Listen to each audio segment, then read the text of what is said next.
تو نبی صلی اللہ علیہ وسلم نے خود اسی لیے بھی یعنی کہ آپ صلی اللہ علیہ وسلم نے تو اپنے منہ سے تو اس چیز کو کبھی بھی نہیں ایڈمٹ کیا یا اس طرح بتایا کہ جی جو ہے یا مطلب کوئی بوسٹنگ نہیں کی کبھی بھی کہ میں نبی ہوں اور مجھے ہی منتخب کیا جانا تھا. آپ صلی اللہ علیہ وسلم نے تو خود کبھی یہ چیز نہیں کی. تو اس شخص کا یہ کہنا کہ مجھے منتخب کیا جانا چاہیے تھا کیونکہ یہ بہت اچھا بڑے کلاس کا پوئٹ بھی تھا. بہت اس کی لینگویج بہت فصیح تھی. مال و دولت کے حساب سے بہت زیادہ تھا. اولاد کے حساب سے بہت زیادہ. اس کے کہتے ہیں بعض دفعہ کے بعض لوگ کہتے ہیں کہ بعض روایات کے مطابق اس کے 12 بیٹے تھے. بعض میں 15 کا ذکر بھی آتا ہے, بعض میں 7 کا ذکر بھی آتا ہے. اور اس کے علاوہ بہت رسپیکٹفل بھی تھا. اس کی بہت بات مانی جاتی تھی. تو ہر لحاظ سے جو ہے نا یہ بہت انفلوئنشل تھا. تو نبی صلی اللہ علیہ وسلم کے بارے میں اس شخص کا یہ کہنا ہی آپ صلی اللہ علیہ وسلم کی نبوت کی بہت بڑی دلیل ہے کہ آپ صلی اللہ علیہ وسلم واقعی اللہ کے نبی اور رسول ہیں. کیونکہ یہ کہتا تھا کہ مجھے کیوں نہیں بنایا گیا, تو اس کا مطلب یہ ہے کہ آپ صلی اللہ علیہ وسلم کو اللہ تعالیٰ نے آپ کو نبی بنایا تھا. تو یعنی کہ یہ اپنے سٹیٹس کی اس پر اتنا زیادہ اس کو تھا تکبر تھا کہ یہ کہتا تھا کہ نبی بھی مجھے ہی چنا جانا چاہیے, کہ یہ اللہ تعالیٰ نے آپ کو کیوں چنا. پھر کیا ہے کہ ہاں یعنی کہ اس کو اپنے قابلیت پہ بہت زیادہ فخر تھا,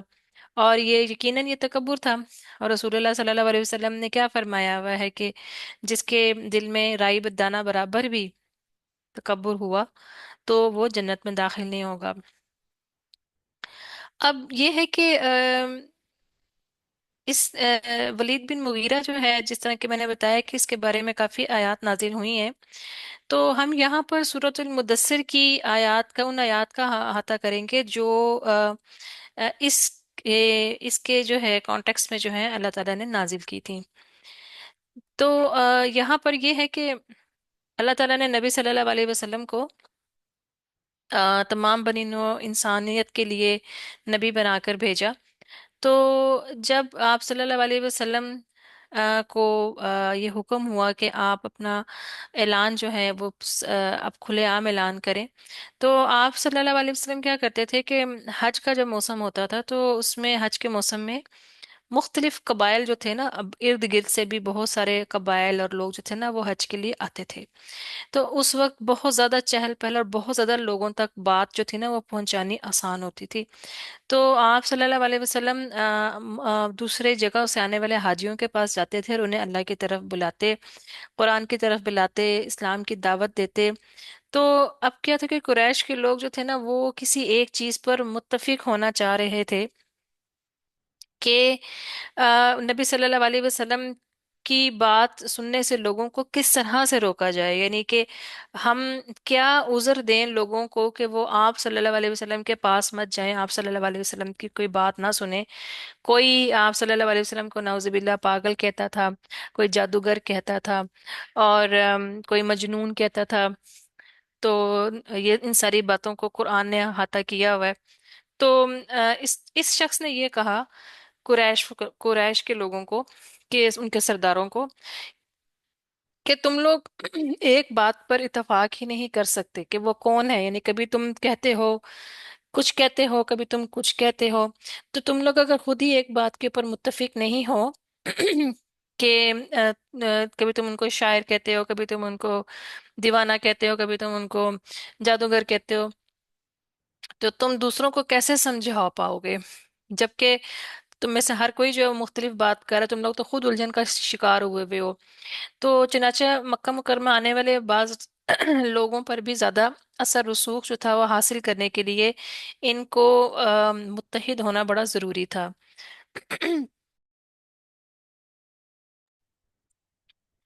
تو پھر کیا ہوا کہ انہوں نے آپس میں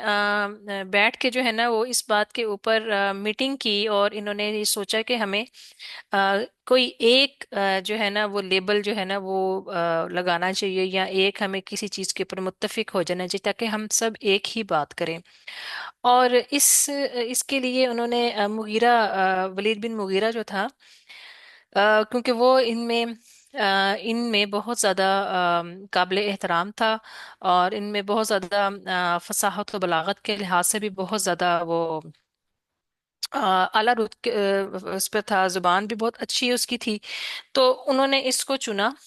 اور اس کو کہا کہ تم جا کے نا سنو کہ وہ کیا کہتے ہیں۔ تو لہٰذا ولید بن مغیرہ گیا، تو رسول اللہ صلی اللہ علیہ وسلم تلاوت کر رہے تھے، اور وہ آپ کو سنتا گیا، اور آپ صلی اللہ علیہ وسلم تلاوت کرتے جا رہے تھے، کرتے جا رہے تھے، کرتے جا رہے تھے، اور یہ ہوا کہ اس کے دل کے اوپر جو ہے اتنا اثر پڑنا شروع ہو گیا، اور وہ ان آیتوں نے انہوں نے اس کو اتنا پکڑ لیا کہ اس نے کیا کہا نبی صلی اللہ علیہ وسلم سے کہ اللہ کی قسم میں آپ سے کہتا ہوں رک جائیں، چپ ہو جائیں، رک جائیں۔ اور کیونکہ وہ اتنا اس کے وہ ہو گیا، آیتوں نے ان کو اس کو جو ہے وہ کر لیا کہ وہ خود کہہ کر گیا کہ رک جائیں بس، اور وہ وہاں سے جو ہے واپس چلا گیا۔ اور جب قریش کے سردار اور اس کے اشرافیہ جو ہے وہ اس کا انتظار کر رہے تھے کیونکہ یہ ان کا بزرگ تھا، تو جب ولید بن مغیرہ واپس آیا تو اس نے جو الفاظ کہے وہ آج بھی تاریخ میں جو ہیں وہ لکھے ہوئے ہیں۔ اس نے آ کر یہ کہا اپنے وہ لوگوں سے جو وہاں پر بیٹھے ہوئے سردار جو انتظار کر رہے تھے، اس نے کہا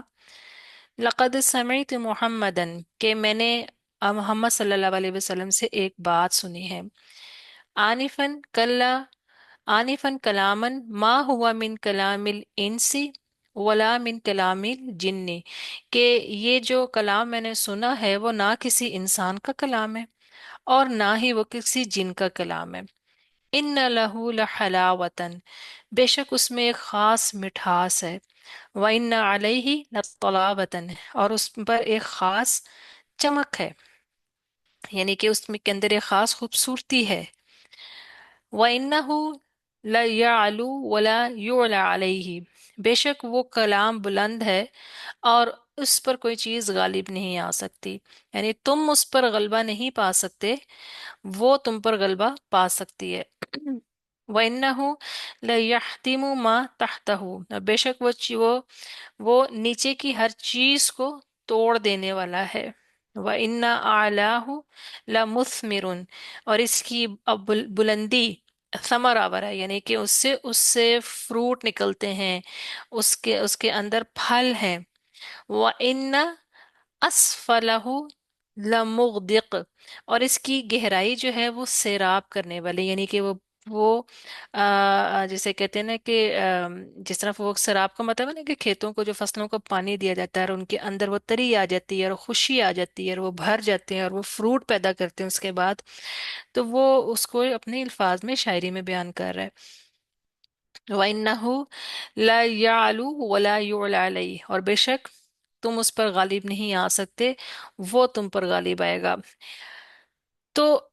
یہ وہ الفاظ ہیں جو اس نے آ کے ان لوگوں کو کہے جو وہاں پر ان کے بزرگ جو بیٹھے ہوئے تھے، اور وہ ایک دوسرے کو دیکھنا شروع ہو گئے، اور وہ یہ دیکھ کے ایک دوسرے کو ان نظروں سے کہنا شروع ہو گئے کہ یہ تو وہ باتیں کر رہا ہے جس کی ہمیں تلاشی نہیں تھی، ہم تو یہ نہیں چاہتے تھے کہ یہ وہ باتیں کرے، جو ہم چاہتے تھے کہ یہ محمد صلی اللہ علیہ وسلم کے بارے میں کچھ برا کہے، یا ہم چاہتے تھے کہ یہ قرآن پر کوئی حملہ کرے، مگر یہ تو کچھ اور ہی بول رہے،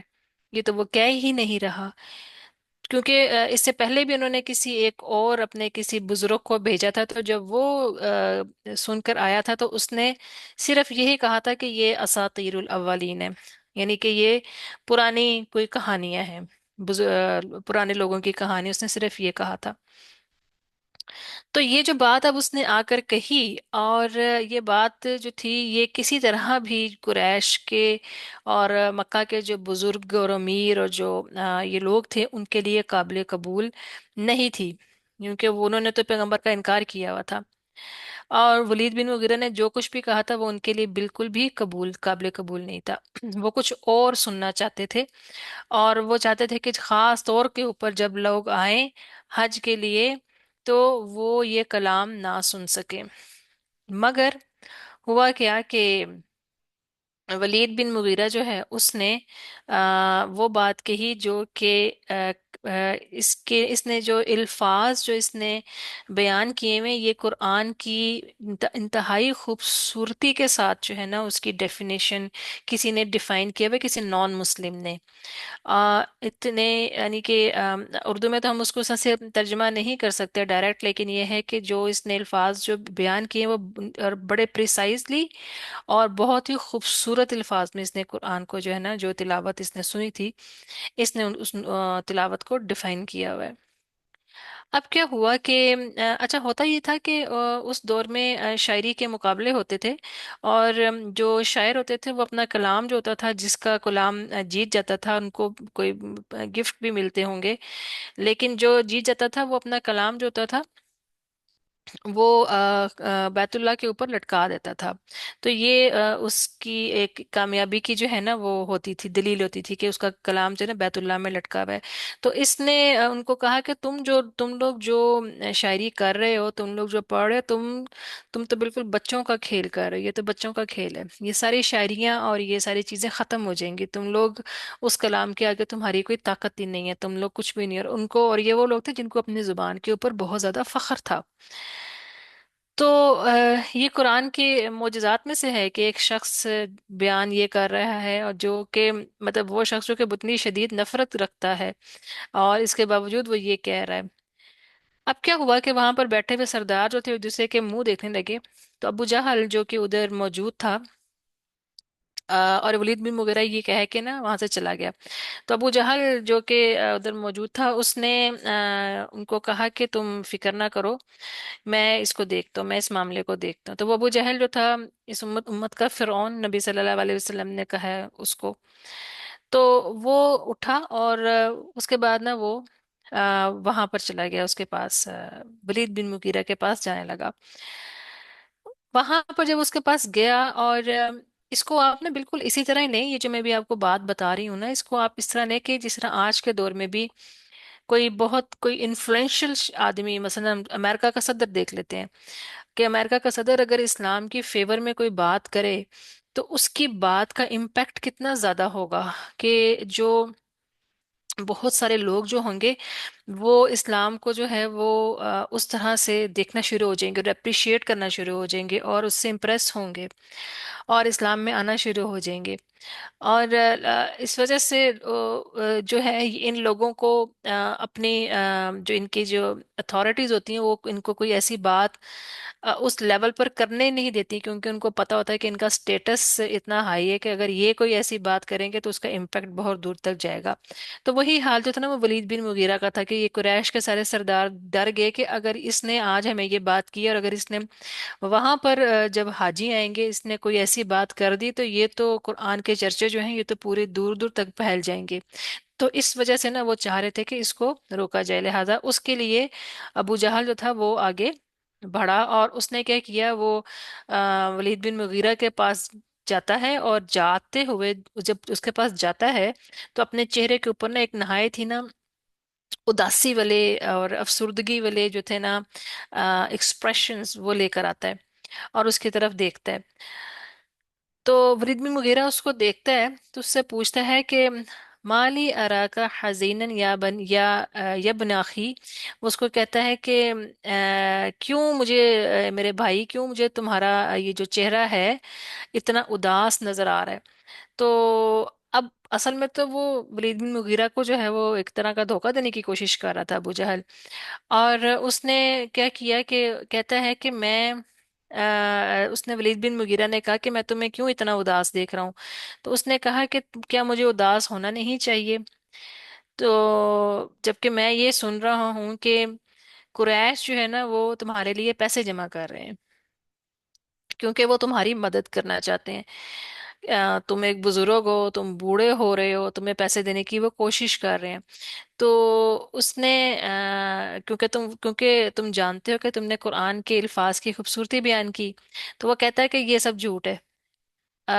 قریش ایسا نہیں کر سکتے۔ اب ابو جہل جو ہے نا اس کے جذبات سے کھیلنے کی کوشش کر رہا ہے، کیونکہ وہ ایک متکبر آدمی ہے نا، اور اس کو اپنے پیسے پہ فخر ہے۔ تو وہ سے وہ کہتا ہے کہ ایسا نہیں ہو سکتا، کیونکہ سب کو پتہ ہے کہ مجھے کسی کے پیسے کی ضرورت نہیں، اور میں تو بہت امیر ہوں، اور میرے پاس یہ ہے اور وہ ہے، فلاں فلاں ہے۔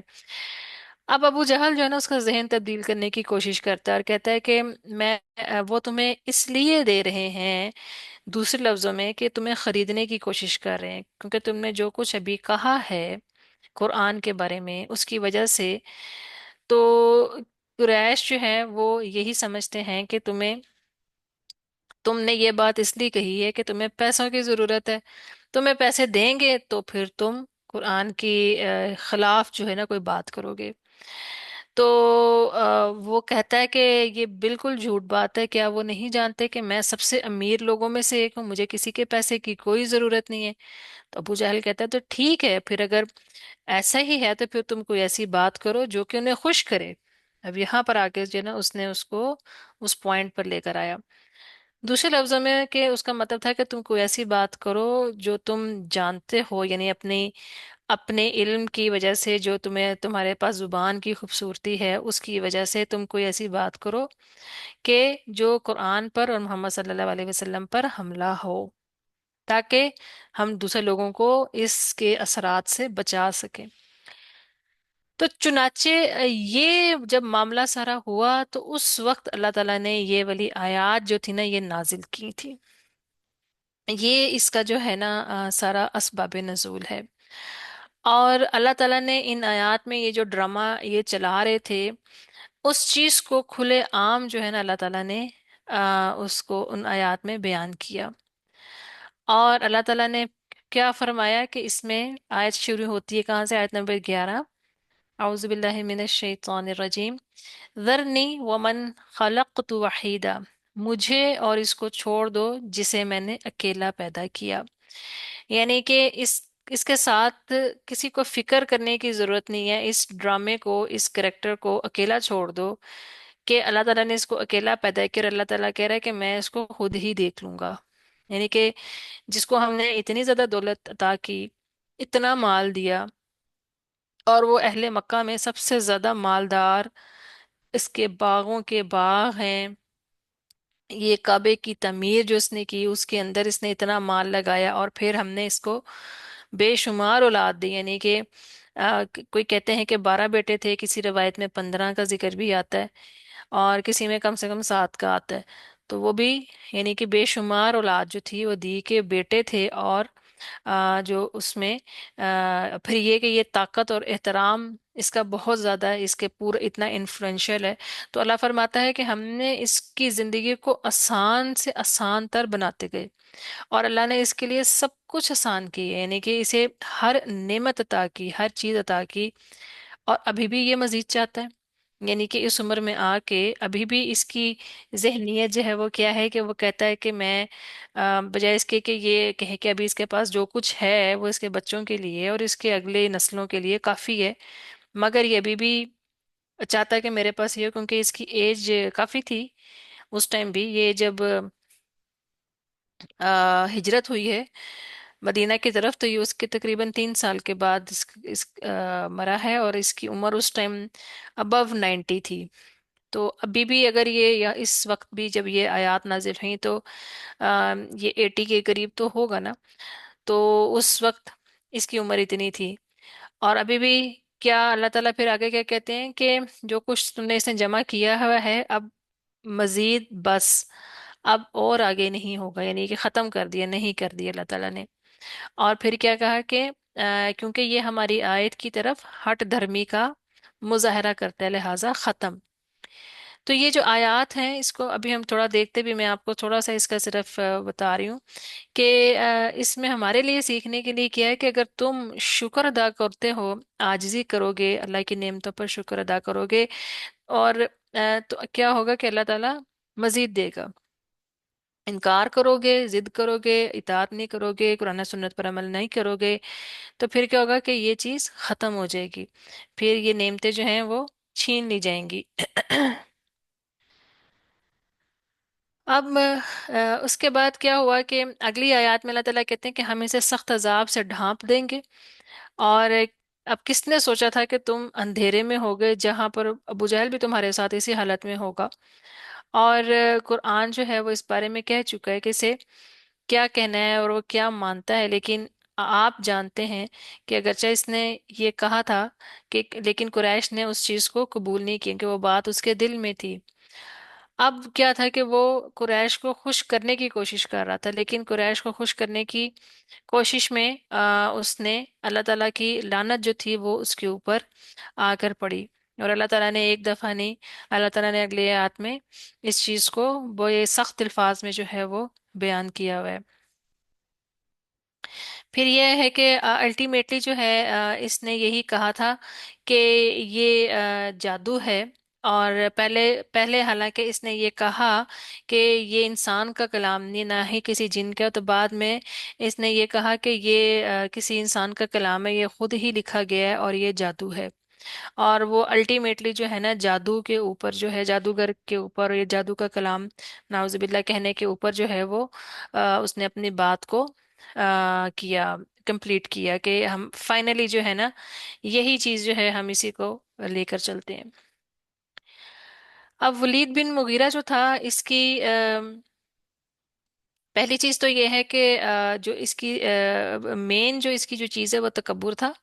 اور تکبر بھی انتہا درجے کا تکبر تھا۔ اور دوسرا یہ ہے کہ اس میں اس نے نبی صلی اللہ علیہ وسلم کا نہ صرف یہ کہ انکار کیا تھا، بلکہ یہاں تک کہ کہا تھا کہ ان کو نبی تو مجھے بننا چاہیے تھا، قرآن تو میرے اوپر اترنا چاہیے تھا، میں اس کے قابل ہوں، یعنی کہ اس نے اپنے آپ کو اتنا اس کا جو تھے یہ ایگو جو تھی وہ اتنی انفلیٹڈ تھی کہ وہ ہر چیز میں سمجھتا تھا کہ یہ میرا حق ہے۔ اور ہم اگر اس چیز کو پریکٹیکل لائفز میں، اپنی لائف میں آج کل اپنی زندگیوں میں اگر اس چیز کو دیکھیں، تو ہمارا بھی سامنا ہمارے آپس کے تعلقات میں، ہمارے آپس کے معاملات میں، وہ چاہے ہمارے کوئی پروفیشنل ہوں یا ہمارے گھروں کے معاملات ہوں، تو اس طرح کے جو مینٹیلٹی ہوتی ہے اس سے ہمیں بہت زیادہ سامنا کرنا پڑتا ہے کہ لوگ ایک دوسرے کا حق دینے کے لیے تیار نہیں ہوتے، اور وہ کہتے ہیں کہ یہ میرا حق نہیں ہے، یہ اس کا حق نہیں ہے، میرا حق ہے، اور اس کے اندر ہی ایک دوسرے کی کتنی حق تلفی ہوتی ہے۔ تو وہ ایگو ہوتی ہے، وہ تکبر ہوتا ہے کہ جس میں تکبر کی کیا ڈیفینیشن ہے؟ بطر الحق غمت الناس، یعنی کہ حق کا انکار کرنا۔ حق سے مراد یہ کہ جو چیز واضح ہے، جو کلیئر ہے، جو کہ صحیح بات ہے، اس کا انکار کر دینا۔ غمت الناس کہ دوسروں کو حقیر جاننا۔ یہ دو جو ہے نا چیزیں جو ہے نا یہ تکبر کی ڈیفینیشن کے اندر آتی ہیں۔ ولید بن مغیرہ جو تھا اس نے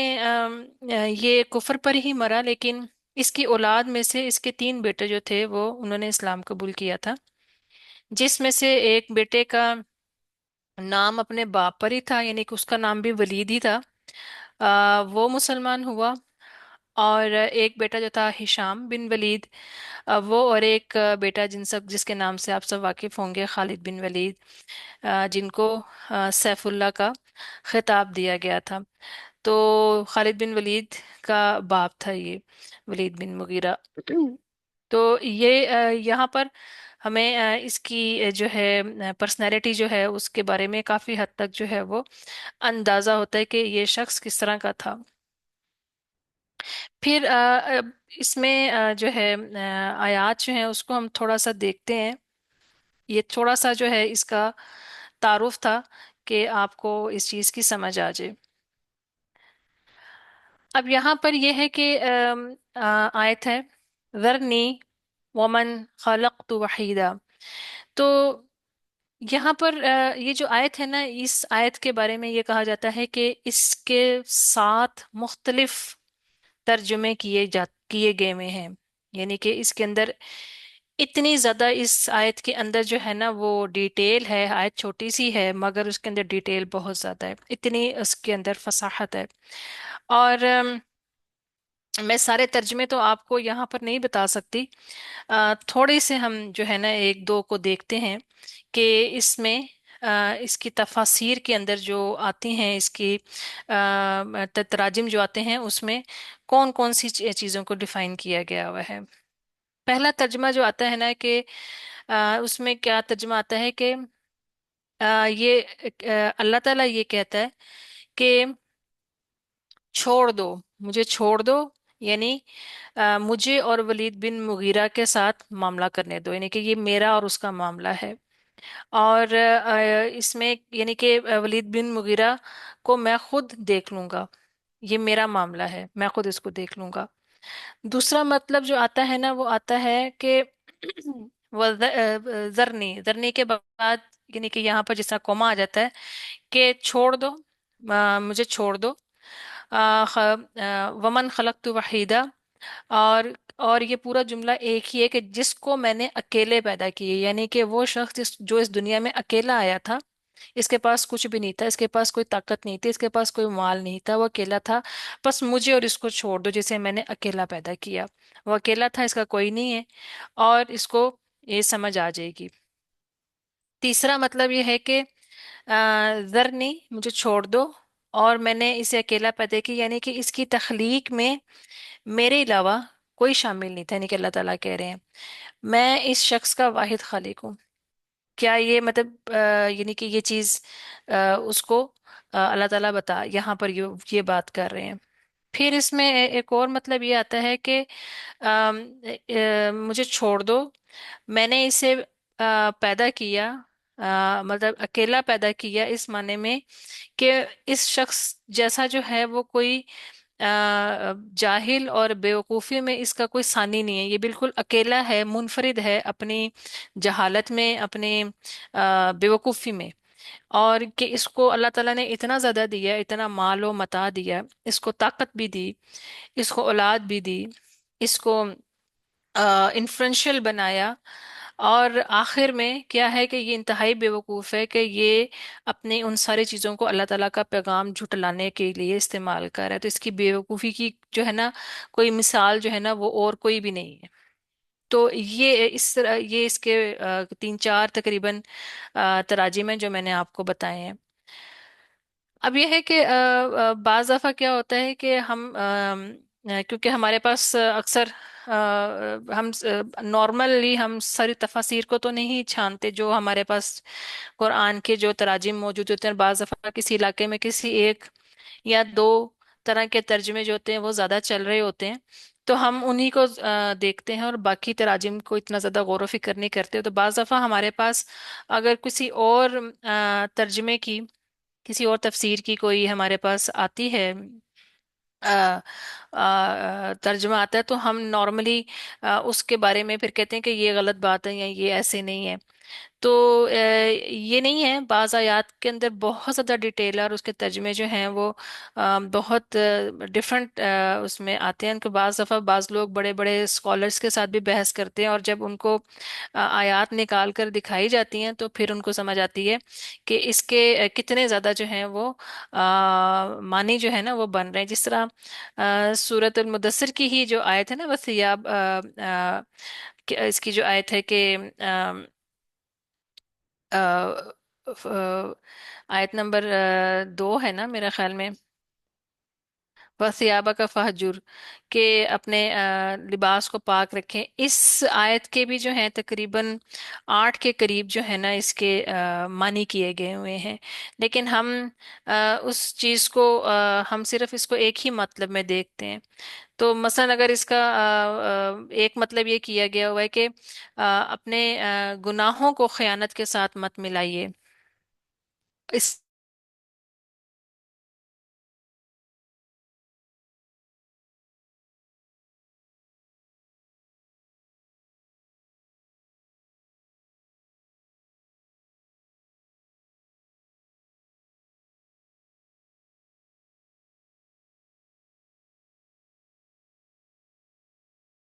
میں وہ آ جاتی ہے۔ اور وہ جتنا ہم لوگ پڑھتے جاتے ہیں، سمجھتے جاتے ہیں، علماء کے ساتھ بیٹھتے ہیں، اپنی اپنی کنسنٹریشن زیادہ کرتے جاتے ہیں، تو یہ چیزیں جو ہیں وہ پھر آہستہ آہستہ ہمیں سمجھ بھی آنی شروع ہو جاتی ہیں۔ اچھا، اس میں ایک اور بہت مزے کی بات یہ ہے کہ جو مفسرین ہیں، مفسرین کون ہوتے ہیں؟ جو لوگ تفسیر بیان کرتے ہیں نا ان کو مفسرین کہتے ہیں۔ تو جو مفسرین ہیں ان کے اندر اب ایک مفسر نے ایک یا دو ترجمے بتائے، ایک نے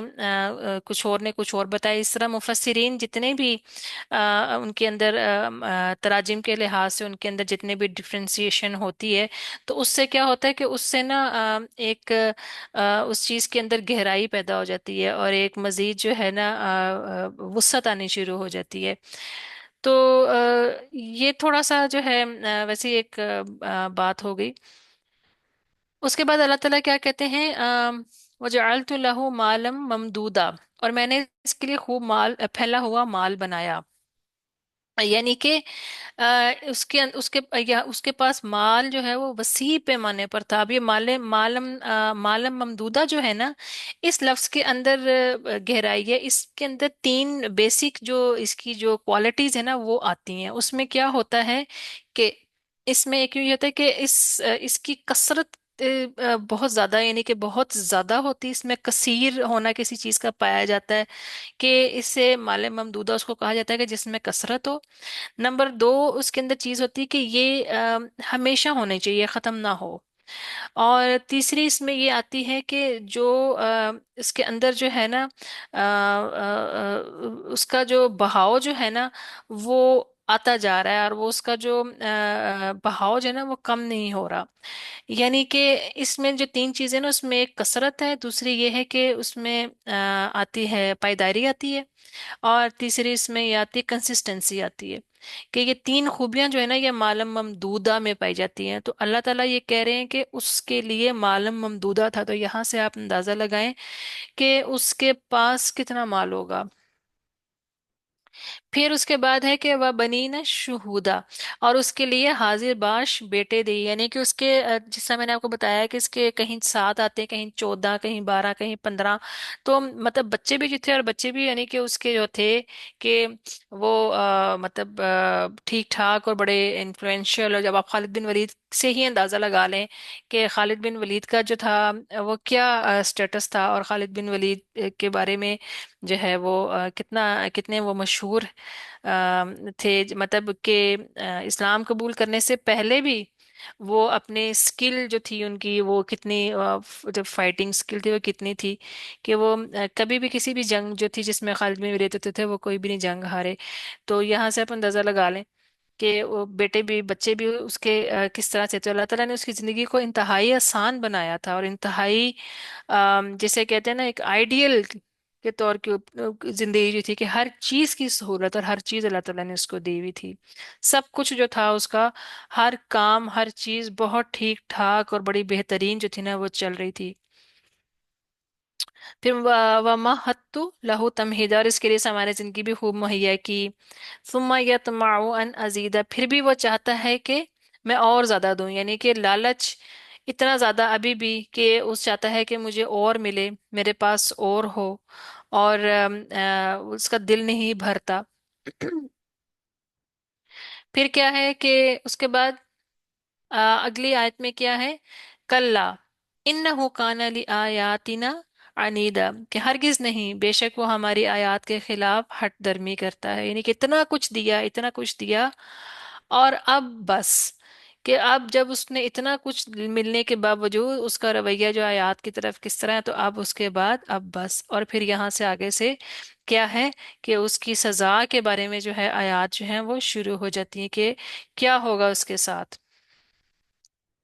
کیا ہے، سأرہقہ صعودا، کہ میں اسے سخت چڑھائی پر چڑھنے کی تکلیف دوں گا. یعنی کہ ایک تو دوزخ کی سزا تو جو ہے سو ہے، اس کے اندر بھی مشقت ہوگی. یہ ایک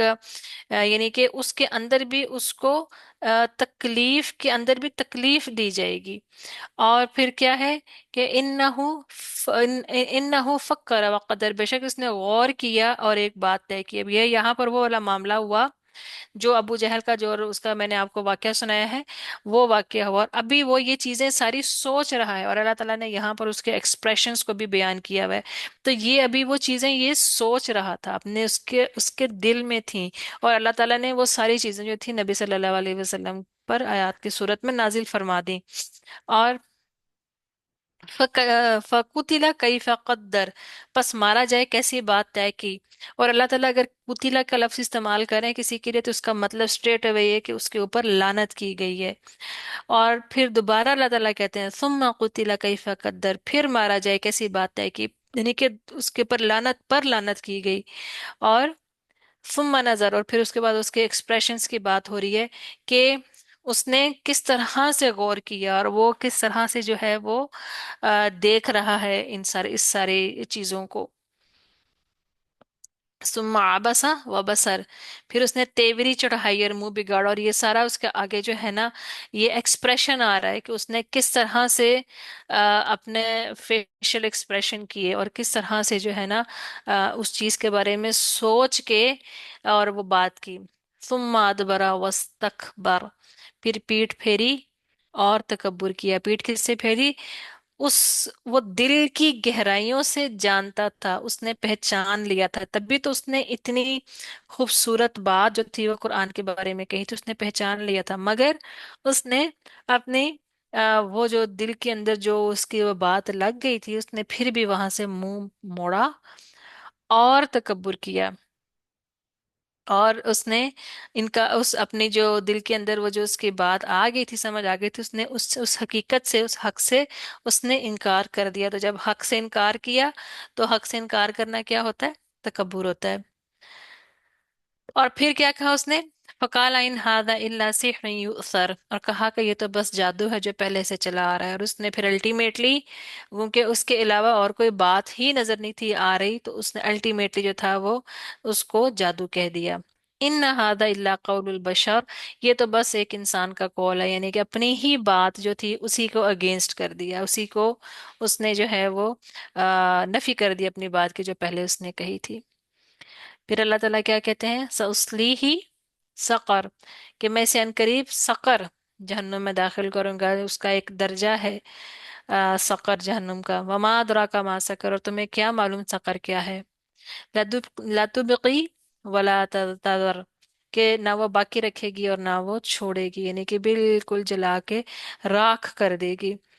تو یہ ولید بن مغیرہ کے بارے میں جو ہے ہم نے آج پڑھا، اور یہ آیات اللہ تعالیٰ نے اس کے بارے میں اتاری اور کتنی گہرائی سے اتاری. اللہ تعالیٰ ہم سب کو تکبر سے اور غرور سے بچا کے رکھے، کیونکہ یہ وہ بیماری ہے کہ جو آ، جتنی مرضی نیکیاں انسان نے جمع کی ہوں، جتنا مرضی اعمال جمع کیا ہوں، لیکن اگر یہ رائی کے دانے کے برابر بھی ہے، ذرہ برابر بھی ہے، تو جنت میں جانے نہیں دے گی. تو اس تکبر کو، اس غرور کو اس دنیا کے اندر ہی جلا کے، اس کو جھکا کے، اس کو توڑ کے جانا ہے، اس کو ختم کر کے جانا ہے. کیونکہ اس کے ساتھ جو ہے نا وہ داخلہ نہیں ہوگا جنت میں، اس کے ساتھ نہیں جا سکیں گے. اور اس چیز پر ہمیں اپنے نہ صرف یہ کہ اپنے رویے، اپنی زبان کو، اپنے جیسچرز کو ہمیں دیکھنا چاہیے کہ ہمارا کہیں ہمارا اٹھنا بیٹھنا، ہمارا بولنا چالنا، ہماری چال کہیں وہ تکبر کے زمرے میں تو نہیں آ رہی. کیونکہ آج کل تو یہ ایک ٹرینڈ بن چکا ہے کہ آپ باہر جاتے ہیں اور آپ کو ایک اگر آپ ایسے لوگوں میں بیٹھیں، نارملی بھی کریں، تو آ، انجانے انجانے میں ہی لوگوں کے رویے جو ہے نا ان کے اندر یہ چیز جھلک رہی ہوتی ہے. شو آف کرنا، اپنی چیزوں کے بارے میں لوگوں کو بتانا، تو اس کے اندر یہ تکبر کی جھلک آتی ہے. تو بس اللہ تعالیٰ ہم سب کو بچا کے رکھے اور ان چیزوں کو سمجھنے کی بھی توفیق فرمائے. یہاں پر آپ کی کلاس ختم ہوتی ہے. سبحانک اللہم و بحمدک، اشہد ان لا الہ الا انت، استغفرک و اتوب الیک. السلام علیکم ورحمۃ اللہ وبرکاتہ.